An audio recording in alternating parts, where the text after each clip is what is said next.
그래소리 TV 문학 산책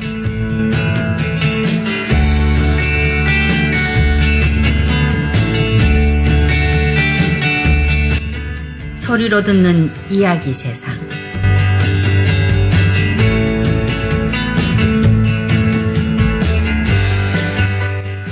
오늘 이 시간에는 박영옥 작가님의 석양 아래 등고분 나무를 낭독해 드리겠습니다.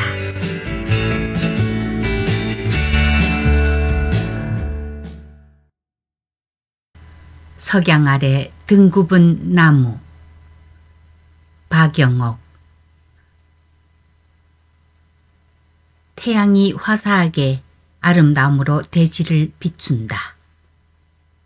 오후에 다른 일 없으면 공원에서 만나자. 엄마의 전화를 받으니 이런 제안이다. 90세 엄마가 딸에게 보낸 데이트 요청은 어쩌면 태양의 화사함을 훨씬 초월하고 있음을 세월만이 기억하고 있을지 모른다. 5층에서 사는 엄마는 한 번씩 오르내리시기란 정말 쉬운 일이 아니지만 그래도 매일 조금씩 활동하면 좋다는 보건 상식에 집념하신다. 약속대로 공원 의자에 가면 엄마가 어느새 나오셨다. 엄마의 눈길이 내 얼굴에 멎을 때면 언제나 환한 기색이다. 마치 나만 쳐다보시는 해바라기와 같다. 그리고 잔잔한 미소를 짓는 엄마의 얼굴에는 사랑이 여울친다. 다정한 우리 모녀가는 벤치에 앉아서 햇빛 조임을 하면서 도란도란 얘기를 주고받는다. 사람이 나이 들면 지난 역사를 들추기 좋아하는데 엄마는 오히려 요즘의 얘기를 하기 더 좋아하신다. 뉴스를 보니 어느 곳에 신종 코로나 바이러스 폐렴 환자가 더 많아졌다거나 동생들이 와서 집안 청소를 했다거나 하는 자질한 이야기가 줄을 이룬다. 딱 하나 예외가 있다면 만날 때마다 반복되는 말이 있는데 바로 나더러 아프면 제껏 병원에 가라는 당부다. 저녁녘이 되어 집으로 돌아올 때면 우리는 십자로에서 헤어지는데 북쪽으로 20m만 가면 바로 엄마 집이고 남쪽으로 100m 가면 바로 우리 집이다. 엄마와 나는 매번 이 십자로에서 한바탕 실랑이를 벌인다. 내가 먼저 엄마를 엄마 집 밑에까지 모실게요. 그러나 내 말이 떨어지기 바쁘게 엄마가 말머리를 가로채신다. 그러면 네가 길을 애돌아야 하니 그냥 여기서 네가 먼저 떠나거라. 네가 아파트 구역 대문까지 들어가는 걸 보고 나도 집에 가겠다. 엄마 들어가시는 걸 봐야 시름 놓을 수 있어요. 엎어지면 코 닿을 거리라고는 하나 필경은 엄마도 고령이신지라 근심이 될 때가 많다. 네, 아직까지는 내 집을 못 찾는 그런 정도는 아니야. 어서 떠나거라. 이렇게 실랑이를 벌이지만 결국 내가 지는 때가 많다. 엄마에게 지고 싶은 나의 마음이 한몫했을 것이다. 어찌 보면 엄마에 대한 존경이기도 하고 효심이기도 하고 또한 그렇게라도 엄마의 모성애를 더 느끼고 싶은 나의 마음이기도 하다. 나는 못 이기는 척하고 집으로 향한다. 이따금씩 뒤돌아보면 엄마가 여전히 십자로 한쪽에 못 박힌 듯 서서 나를 바라보시고 있다. 등이 조금 휘어들었지만 굳건히 서 있는 모습은 약간 휘어든 한 그루의 커다란 소나무 같았다. 지난 세월 동안 갖은 풍파 속에서도 엄마는 늘 사시장철 변함없이 그 자리에 꿋꿋이 서서 나를 위해 때론 비바람을 막아주셨고 때론 더위를 식혀주셨으며 때론 나의 쉼터로 되어주셨다. 그런 엄마가 오늘에도 변함없이 석양 아래 서서 묵묵히 지켜주고 있었다. 잔잔한 감동이 마음속 깊은 곳에서부터 올라오더니 곧 전신으로 퍼졌다. 엄마가 있다는 것만으로도 나에게 그 어디에도 비길 수 없는 행복으로 느껴진다. 그래서 나는 엄마를 저 세상에 보낸 친구들의 부러움을 늘 한몸에 받고 있다.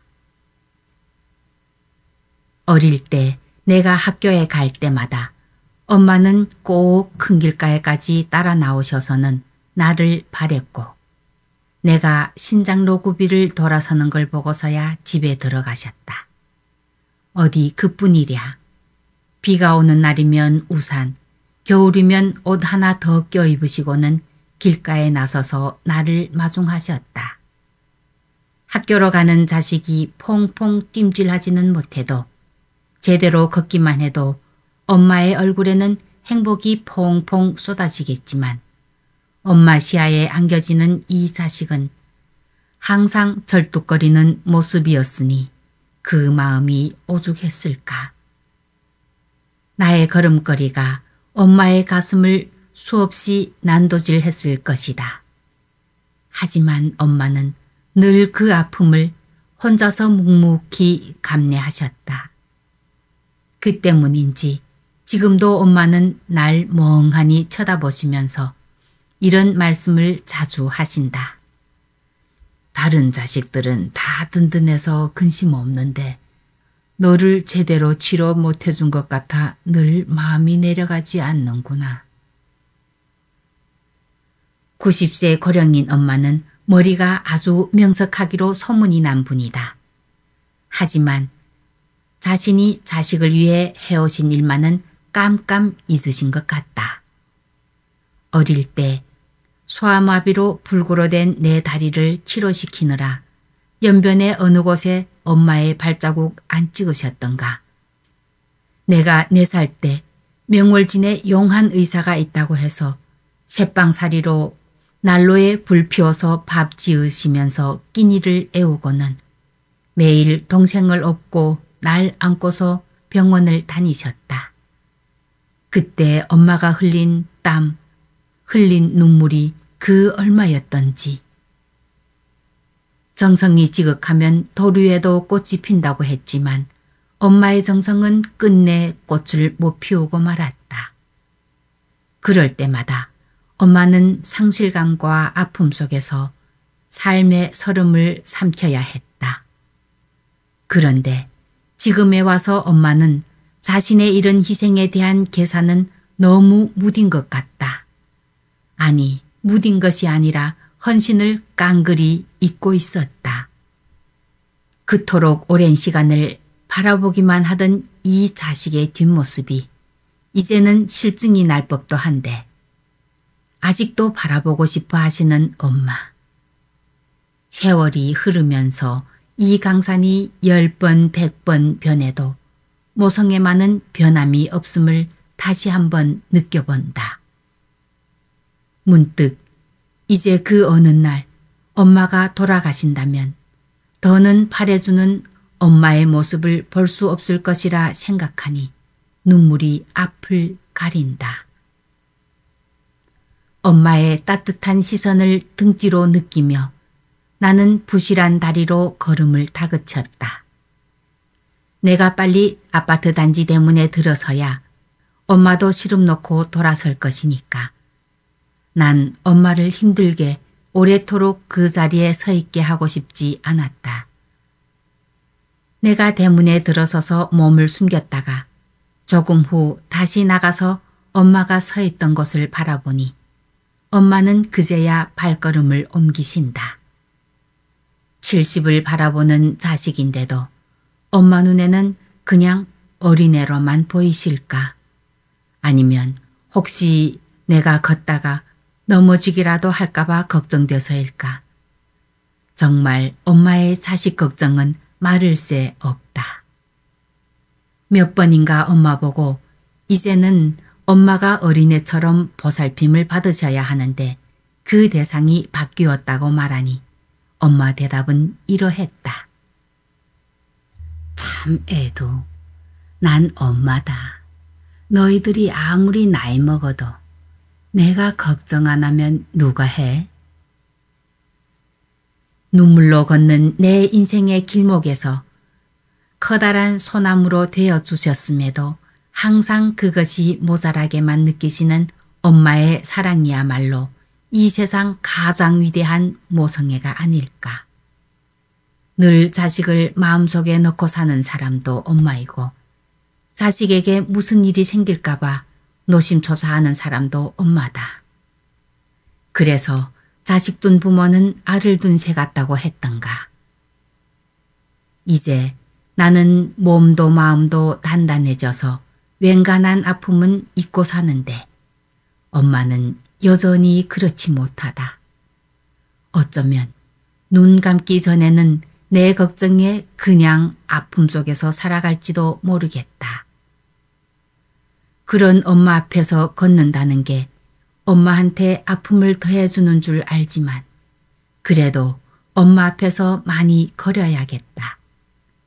안진뱅이나 다름없는 딸이 오늘날 마음껏 걸을 수 있도록 치료해 주신 것으로 또는 그런 병마 속에서도 오늘까지 살아있다는 것으로 해서 엄마의 마음속 깊숙이 파묻혀 있던 슬픈 그림자는 어느 정도 사라질 것이다.